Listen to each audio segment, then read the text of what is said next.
Satu, alladzina hum fi salatihim khashi'un.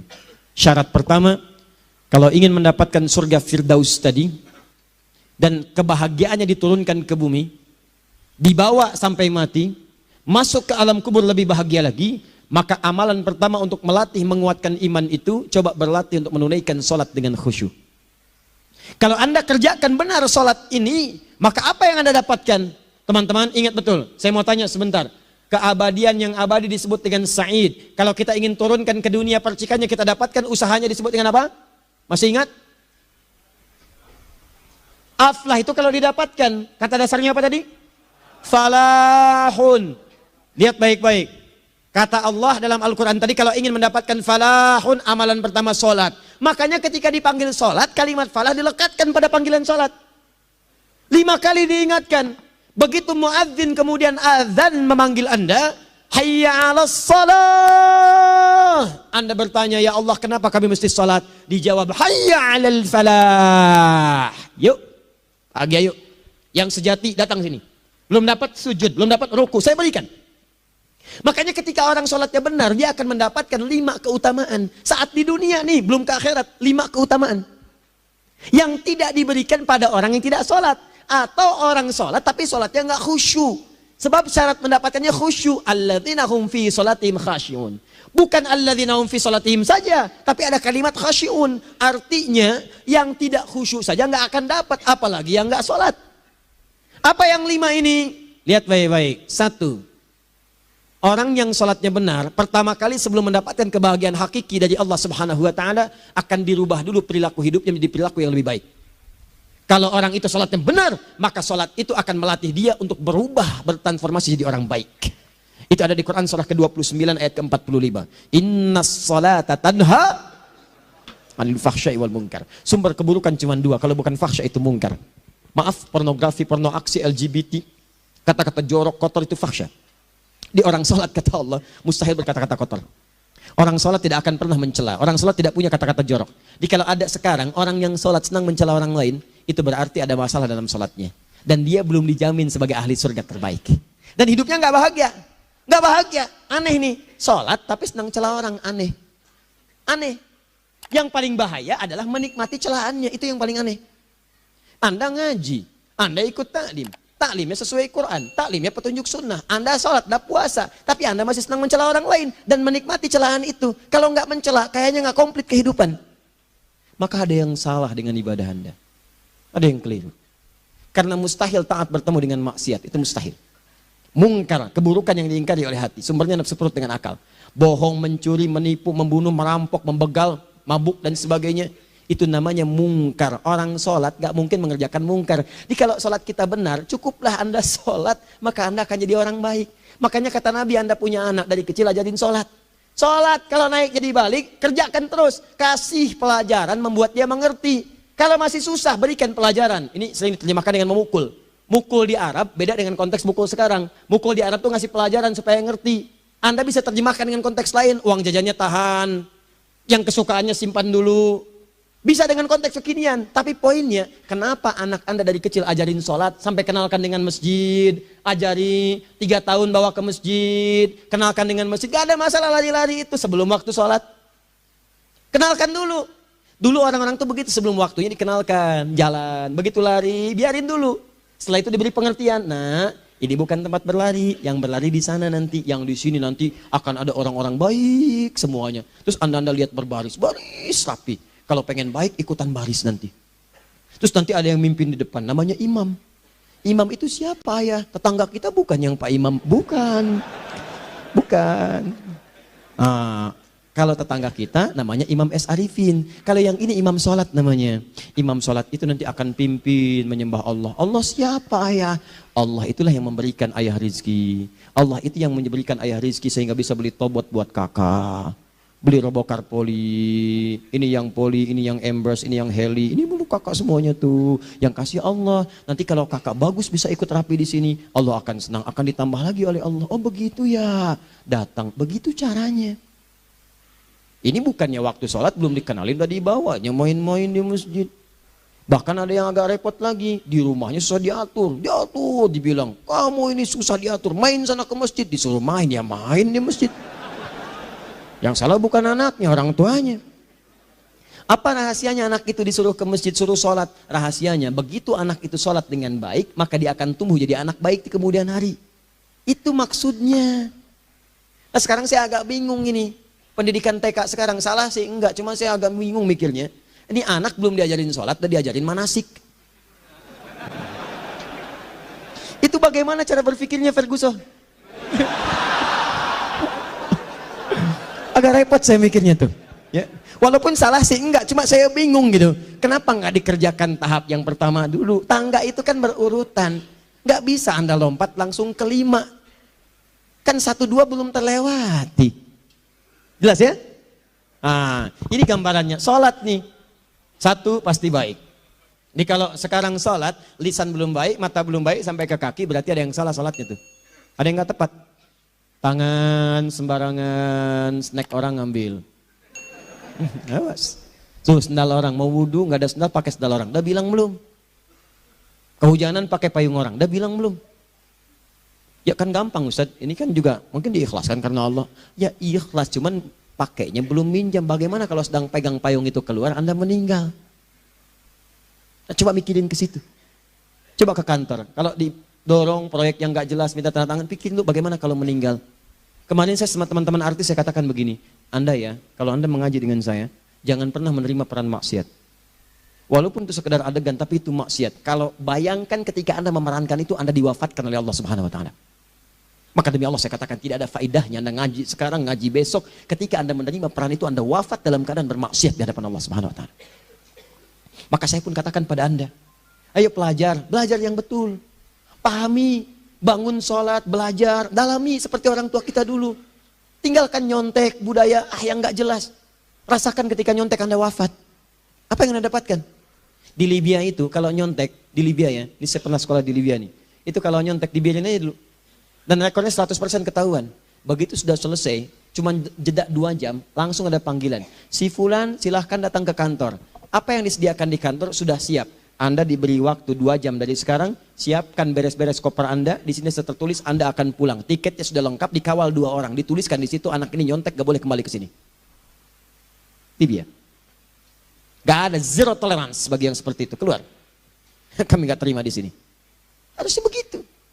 Gak ada faedahnya. Yang kita butuhkan amalan dari ilmu, bukan nilai-nilai itu sementara. Gak ada. Sudah. Nah ini akhirnya begini kualitasnya nih. Tertulis di ijazahnya bagus, cum laude, IPK-nya 4. Tapi gak ada aplikasinya. Yang pintar banyak. Kita butuh yang baik. Pintar yang baik. Sekarang yang pintar banyak. Kepintarannya dipakai untuk nipu orang. Itu yang bahaya. Ahli hukum banyak yang dihukum. Ahli ekonomi tidak bisa mengangkat perekonomian. Apa yang salah? Apa yang salah? Ini yang jadi persoalan. Tapi dasar manusia, begitu di sidang mulai pakai peci, pakai baju koko, pakai tasbih, ada yang pakai kerudung. Luar biasa.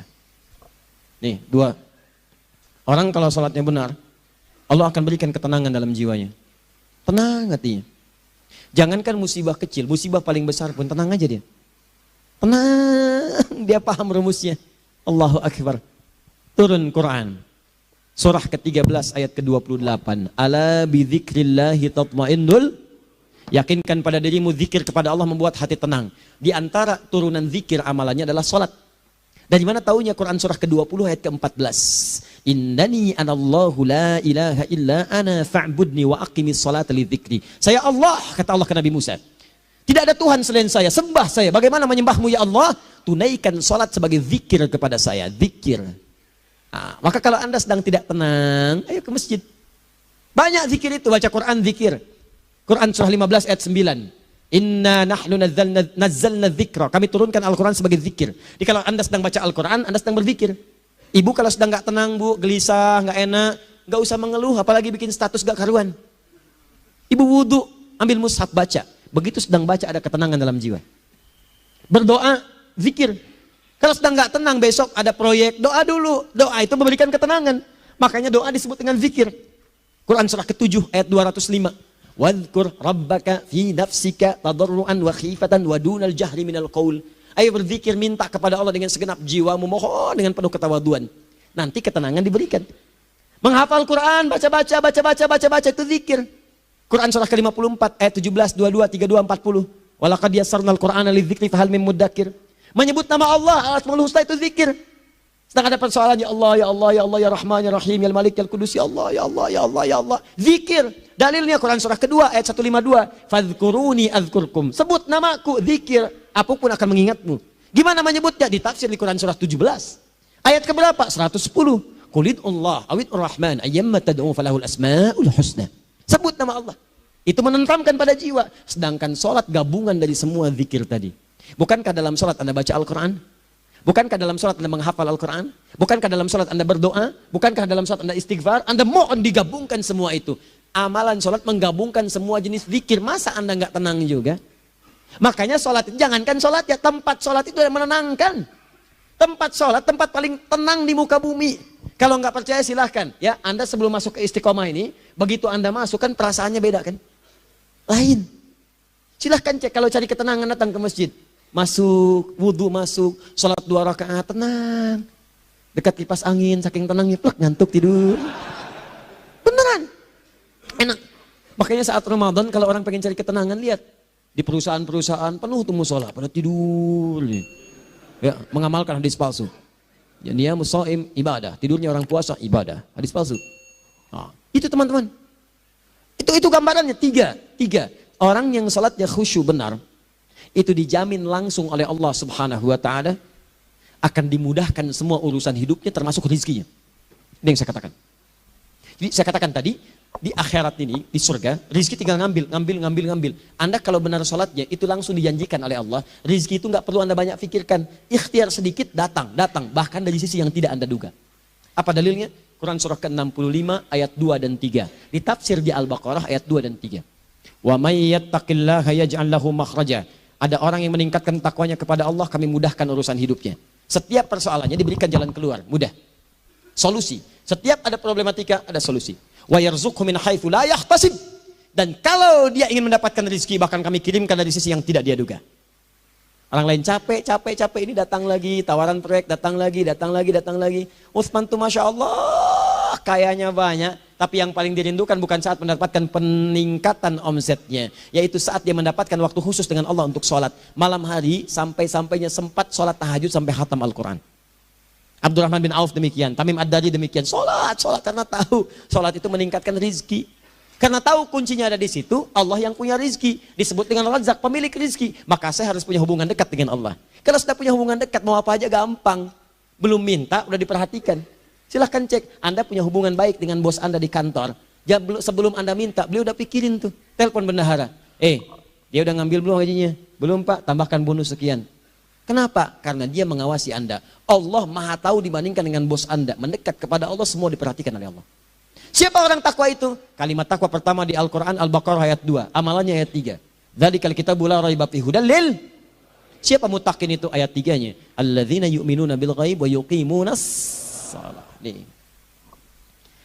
Gampang. Kalau pengen mudah hidupnya gampang. Biaya nggak mahal, tenaga nggak banyak, tingkatkan takwa. Nih. Jadi kalau hidup Anda masih susah, di kantor champion, di rumah tangga bermasalah terus, atau sebaliknya, maka boleh jadi kalau gelar Anda tinggi, harta Anda banyak, tapi selalu punya masalah, bukan Anda kurang hebat, bukan Anda kurang kedudukan, bukan Anda kurang kaya, Anda kurang takwa. Dan yang paling dahsyat, mungkin sholat Anda belum berkualitas. 4. Orang yang sholatnya benar, khusyuk dia, bahkan saat sholat itu kalau dia minta, maka seketika doanya akan dikabulkan. Tanpa diskusi, langsung seketika. Contoh, Quran surah ketiga, ayat 38 sampai 39. Demi Allah saya katakan, Nabi Zakaria punya masalah, masalahnya pelik. Sudah berumah tangga, istrinya divonis monofos, maaf bahkan mandul. Gak mungkin punya keturunan. Maka apa yang beliau kerjakan? Secara singkat beliau sholat. Begitu sholat minta kepada Allah. Hunalika da'a Zakaria rabbah. Di mihrab itu beliau bermohon kepada Allah. Bermohonnya sambil sholat. Qala rabbi habli min ladunka dzurriyyatan thayyibah innaka sami'ud du'a. Ya Allah, mereka katakan saya nggak mungkin punya keturunan. Sekarang saya ingin katakan, ya Allah, saya hanya minta darimu saja, saya nggak akan dengarkan mereka. Ya Allah, mohon engkau maha mendengar, ya Allah. Maha mendengar doa saya. Kalau kepada yang maha mendengar aja nggak mengabulkan, kepada siapa lagi saya mesti minta? Apa yang terjadi? Fanadatul malaikat wa huwa qa'imun yusalli fil mihrab. Turun malaikat mengabarkan sedangkan beliau masih sholat, belum selesai dalam sholatnya. Sholat khusyuk itu belum selesai sholat aja dikabulkan, doa sudah turun. Sholatnya belum selesai, doa sudah dikabulkan. Annallaha yubashshiruka bi Yahya. Allah kasih kabar gembira. Doa kamu didengar, dikabulkan. Kamu akan punya anak. Namanya langsung dari Allah Yahya. Artinya hidup yang mustahil menurut manusia. Lahir seorang dari rahim perempuan yang menepus dan mandul. Bayi yang hidup, kata Allah nggak ada yang mustahil bagiku. Jadi dan jadi dia. Berita baiknya, Nabi Zakaria sholat dikabulkan. Umat Nabi Muhammad sebelum sholat sudah ditunggu oleh Allah. Mau minta apa? Aku kabulkan sekarang. Hadisnya qudsi. Saya bacakan. Hadatsana qala Rasulullah sallallahu alaihi wasallam qala Allahu azza wa jalla qasamtu shalah baini wa baina abdi. Kata Allah, saya bagi dua ya, salat antara aku dengan hambaku. Wali abdi ma sa'ala. Kalau hambaku benar salatnya, aku berikan apapun yang dia minta sekarang. Idza qala al-abdu alhamdulillahi rabbil alamin. Bagian pertama. Kalau hamba benar nih baca Al-Fatihahnya, dari alhamdulillahi rabbil alamin, kalau Allah azza wa jalla dijawab oleh Allah, hamadani abdi, hambaku sedang memujiku. Wa idza qala ar-rahmanir rahim, jika hambaku berkata ar-rahmanir rahim, kalau Allah azza wa jalla athna alayya abdi, hambaku sedang menyanjungku. Wa idza qala maliki yaumiddin, kalau Allah azza wa jalla majjadani abdi, kalau hambaku mengatakan maliki yaumiddin, kata Allah hambaku sedang mengagungkanku. Perhatikan sekarang. Wa idza qala al-abdu iyyaka na'budu wa iyyaka nasta'in. Jika hambaku berkata sekarang, ya Allah, kami sekarang ibadah, sholat menyembahmu. Dan kami sekarang sedang punya masalah, kami hanya minta tolong kepadamu, ya Rabb. Apa jawabannya? Beda dengan sebelumnya. Kata Allah, hadza baini wa baina abdi. Inilah perjanjian antara aku dengan hambaku. Wali abdi, kalau hambaku benar khusyuk sholatnya sampai detik ini, baru sampai Al-Fatihah itu pun belum tuntas. Baru sampai Al-Fatihah itu pun belum tuntas. Kalau benar bacaannya, betul sholatnya dari takbir sampai dengan selesainya, sampai ayat itu, iyyaka na'budu wa iyyaka nasta'in, kata Allah, masalah apapun yang dia minta sekarang, aku akan kabulkan. Besok saya kasih rahasia. Yuk, yang di KBP. Ada awal pembuka di awal sebelum Al-Fatihah yang kalau Anda benar bacanya, itu pengantar kepada pengabulan doa di Al-Fatihah. Apa itu? Besok. 5. Yang kelima ini yang paling diharapkan, dan ini penutup dalam kajian kita malam ini. Teman-teman sekalian, perhatikan baik-baik. Jika Anda benar mengerjakannya, maka Allah akan jamin langsung Anda akan mendapatkan kesuksesan dan kebahagiaan di semua aktivitas Anda. Kalau jadi suami, suami yang sukses, rumah tangga yang bahagia. Kalau jadi pegawai, pegawai yang sukses, dan di kantor bahagia. Masih ingat? Kesuksesan yang menghadirkan kebahagiaan, konteksnya dunia disebut dengan falah. Dipegang disebut dengan aflah. Dikembalikan lagi ke atas. Ke surah ke-23 ayat 1 dan 2. Qad aflahal mu'minun. Apa amalannya? Alladzina hum fi salatihim khashi'un. Persoalannya, kalau Anda salat belum mendapatkan satu di antara 5 ini, apa masalahnya? Pertama masalahnya, kata Al-Quran, boleh jadi yang salat itu belum khusyuk. Apa itu khusyuk? 2 maknanya, dan saya tutup di sini. Apa yang 2 itu? 1, kebanyakan orang salat masih membawa dunia dalam salatnya. Makanya kalau pengen khusyuk, kata Allah, maka Anda rasakan akan bertemu Allah. Rumusnya Quran surah kedua ayat 45 sampai 46. Rasakan secara singkat, mungkin itu sholat terakhir yang Anda akan kerjakan dalam kehidupan. Mungkin di sholat itu Anda wafat. Kata Allah, alladzina yadhunnuna annahum mulaqu rabbihim. Orang khusyuk itu sudah kelihatan dari sebelum sholat, dia sudah merasa persiapan menghadap Allah. Persiapan ke manusia aja, dia sudah siap-siap mandi dulu, ganti pakaian, pakai parfum, macam-macam dan sebagainya. Hanya memenuhi undangan manusia. Allah mengundang Anda 5 kali dalam sehari. Ya maaf, mengabulkan doa Anda, mencukupkan kebutuhan, menyembuhkan kalau sakit. Disiapkan Anda. Harusnya apa? Penampilan sempurna. Kata Quran, orang khusyuk itu kelihatan sebelum sholat. Pakaiannya kelihatan. Quran surah 7 ayat 31. Ya bani Adam khudhu zinatakum inda kulli masjid. Hai anak cucu Adam, kalau tiba panggilan dari masjid, kenakan pakaian terbaikmu. Di anak cucu Adam tuh kelihatan. Kalau orang khusyuk, begitu azan kelihatan pakaiannya lain. Pakaiannya indah. Khudhu zinatakum, kenakan pakaian terbaikmu. Dipakai, bertemu Allah. Bertemu manusia aja pakaian bagus-bagus. Ini aneh ya, ada orang salah ibadah aja. Orang salah ibadah pakaiannya bagus-bagus. Lihat nih hari-hari tertentu, besok tuh. Orang mau ke tempat masing-masing tuh. Ada yang pakai jas, pakai dasi, pakai batik, pakai kebaya. Anaknya dibawa, dikuncir 2, bawa manisan macam-macam. Mau salah ibadah aja, tampilan bagus. Masa antum yang benar ibadahnya nggak bagus? Bedakan. Pakaian futsal, pakaian sholat, ganti dengan yang sholat. Ini gimana pakaian sholat pakai pakaian futsal? Depannya gambar Messi, belakang Ronaldo. Repot. Malaikatnya juga bilang, kamu salah baju, harusnya Luka Modric.